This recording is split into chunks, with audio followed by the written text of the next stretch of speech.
Monel गाउँपालिका वडा number 7 ट्युले गाउँमा हामी हिँड्दैछौँ। यात्रा हाम्रो जारी छ। दिउँसोको 3 बज्यो, बादल लागेको छ, अलि शीतलै छ। अहिले गनीभरि टोपी लगाइएको छ गाइज। हेर्नुहोस् डाँडा काँडा, यहाँ नदी पनि नजिकै छ। रुखहरू चाहिँ काटेर यहाँ दाउरा चाहिँ मिलाएर राखेको रहेछ। यता खोला छ, उता हेर्नुहोस् यता पानी पनि पानीको पाइपहरू, यता भिर। अब उकालो आयो यता।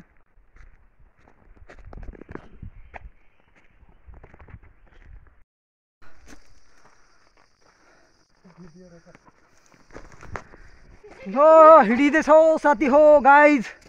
हामी पनि पहाडतिर, सुर्खेतको पहाड हो हजुर यो। हेर्नुहोस् यहाँ डाँडा काँडा माथि, यता तल पनि हाम्रा आउँदैछन् नक्कली मोरीहरू। भिर हेर्नुहोस् यहाँ अगाडि माथिको। ठाड्डै उकालो छ, लगभग आधा घन्टा भयो हिँड्न लागेको, अझै उकालो सिद्धिएको छैन। हेर्नुहोस् गाइज, के गर्ने, पल्टनको जागिर यस्तै हो, कहिले उकालो कहिले ओह्रालो। झोला पनि यहाँ भारी धेरै छ, लगभग 50 किलोको हाराहारीमा होला।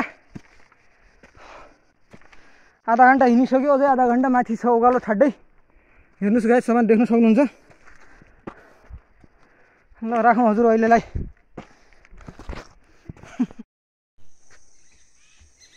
टिप्रा ननिकाल के